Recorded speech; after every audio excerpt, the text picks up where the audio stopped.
Hey, what's up YouTube? I'm DarkJack, and in this video I'm going to talk to you guys today about why video game development is so expensive. Now, if you've been paying attention to the news recently concerning Microsoft, you know that they reversed their policies about requiring an online connection and restricting used games. I'm going to explain why they made that decision in the first place, and why they reversed it, and why video game development is only going to become more and more expensive over time, in order to have those next-gen looking graphics, in order to compete with other studios. So I'm going to give you guys two examples. I'm going to talk about a medium-sized game studio and how much it would cost for them to make a game. Then I'm going to talk about a bigger game studio. Then I'm going to wrap it up and explain why used game sales affect the cost of video games so much, and why there's so much DLC and microtransactions, and why Microsoft wanted to make the restrictions that they wanted to make over used games and rentals. So first, let's talk about a medium-sized game studio that makes AAA games. If you have 100 employees who on average make $60,000 a year, which is a little low for a game developer, and it takes 3 years to make a new game, that means you're paying your employees $180,000 over the course of 3 years, plus the cost of benefits and FICA taxes. So that means you're going to pay them $18 million over 3 years, plus benefits, which is around $22 million. Then you have to pay for the building that the game is made in, where the employees work, which is going to cost you between $2 to $5 million, or it could be less if you're renting a building.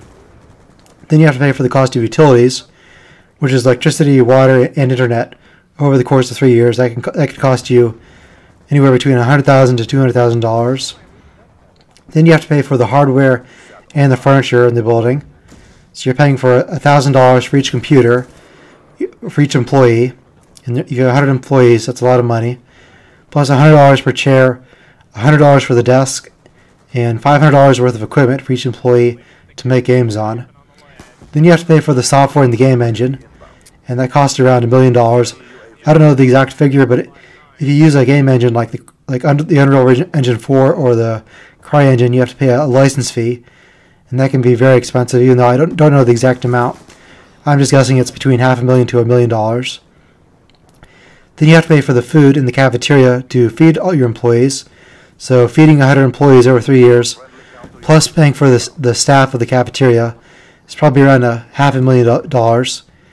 Then you have to pay taxes. In the United States, you pay around 18.4% in business taxes.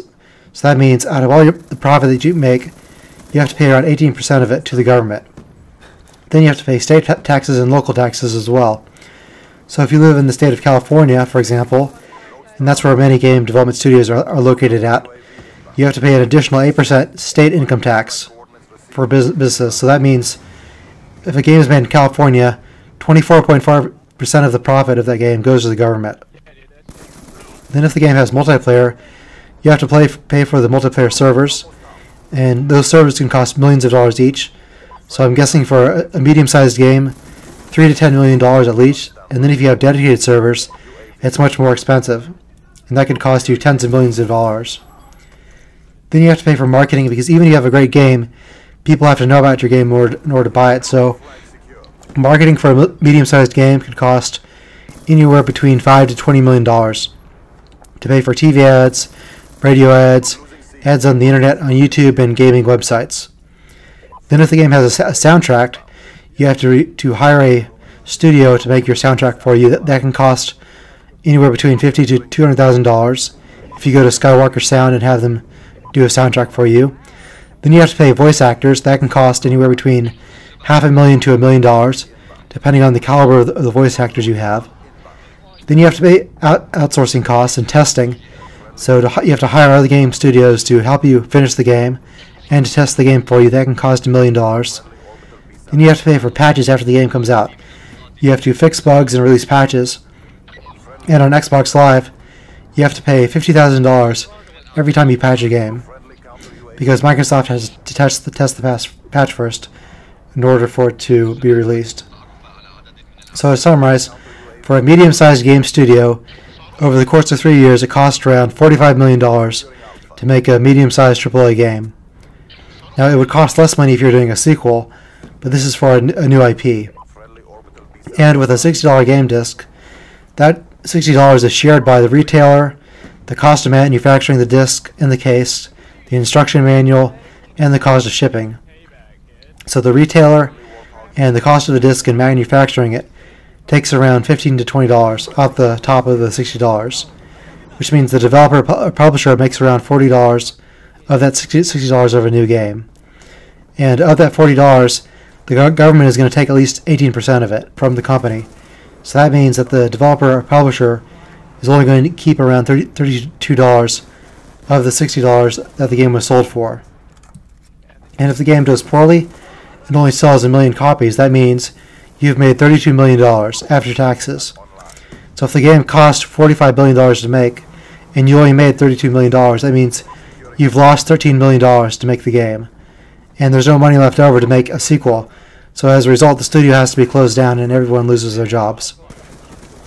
But if the game does better and it sells 2 million copies, assuming that the price of the game stays at $60, which isn't true, over time the price of a new game comes down in order to compete with the cost of the used game. And so that means your game made $64 million after taxes. And so that means you made $19 million in profit. But $19 million is not enough money, however, to make a sequel to the game. And that is why there are so many publishing deals in game development. Because it costs so much money, the game studio does not have enough money in and of itself to fund the project in order to make a game. They have to rely upon publishers to give them money in order to make it. And then the publisher gets the profit from that game instead of the development studio. Now, what about a larger studio like Bungie or Treyarch? And a studio like that has around at least 300 employees. And if each employee makes at least $70,000 a year on average, and your game takes 2 years to make because you have more employees, so it takes less time to make the game, that means you're paying $140,000 per employee over 2 years, plus benefits and FICA taxes. So that means the cost of paying your employees over 2 years is $42 million, and then plus benefits, it's around $50 million. Then you have to pay for the building, which is around $10 million, and then $500,000 in utilities. Then you have to pay for hardware and furniture, which is just as much as the smaller studio. So that's around $500,000 for all your employees. Then you have to pay for the software and the game engine that's used to create the game, which I'm guessing is around $2 million, though it could be a lot more than that. Then you have to pay for the food in the cafeteria, which is around $1 million over 2 years. Then you have to pay taxes on the game. Then you have to pay for multiplayer servers for a larger game, which I'm guessing is around $10 to $20 million, which would be a lot more expensive for dedicated servers. Then you have to pay for marketing. And once you've put a lot of money into the game, you can't afford for the game to not sell well. So you're going to have to at least put $20 to $50 million in marketing. And for a really big game like Call of Duty, you're going to see a $100 million marketing budget. And then you have to have a soundtrack. For a bigger game, it's going to cost you $200,000 to $300,000. Then $1 million for celebrity voice actors. And then you have to pay for outsourcing and testing, which is another $1 to $2 million. And then you have to pay for patches and bug fixing. So for a large AAA game, it's going to cost you $136 million over 2 years. That is my estimate. That's not an exact number. That's just my educated guess for a large game like Call of Duty. So if you make $32 in profit for each game that is sold after taxes, that means you have to sell at least 4.25 million copies of a new game in order just to break even. And so what companies do is that after the game is made, in order to cut costs, is that they release a large portion of their employees, or they hire temporary workers that they then let go after the game is finished. Because after the game is finished and released, there is no incentive for the company to keep their employees hired, because you have to keep paying them unless they're making DLC or if they're developing a sequel. That's why you see so much DLC and sequels. And that's why EA and Activision have closed down so many studios. Not because EA and Activision are evil companies, but it's because the games that they have invested in have lost them tens of millions of dollars. So as a result, they have no choice but to consider that company a sunk cost and close the development studio. Then when you look at used games and rentals, used games and rentals take out a large portion of the potential profit that could come to a game studio. And when you buy a used game, all of the money that you spend on that game goes to the store and rather than the developer. And the reason why stores like GameStop push used game sales so much is because the profit margin on a used game is so much higher than a new game. They make around $5 to $10 for a new game, but around $30 for a used game. Because if you trade in your game for $25 and then they sell it for $55, they make a $30 profit, but then they have to pay 18% of that in taxes. So GameStop would probably not stay in business if they could not have used game sales. And because Microsoft has changed course, what that means is that there's going to be a much bigger emphasis on DLC and microtransactions in the next generation as the cost of making games rises.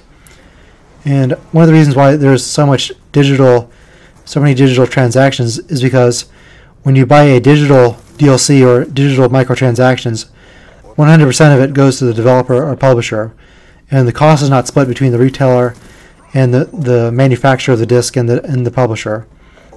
And that also means that pre-order bonuses are going to become much more important as well in the future, because the pre-order bonus or online pass is the only way for the company to know that you bought the game new, rather than buying it used.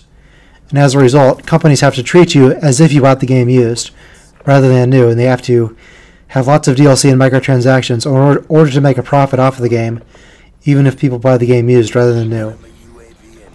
And what you're going to see in the future is a much bigger push for digital over retail, because that way the developer keeps all the money from the sale of the game. And so I think in the next generation you're going to see a lot of incentives for you to buy the game digitally rather than through retail, though they do not want to make the retailer mad by selling the game for a lower price.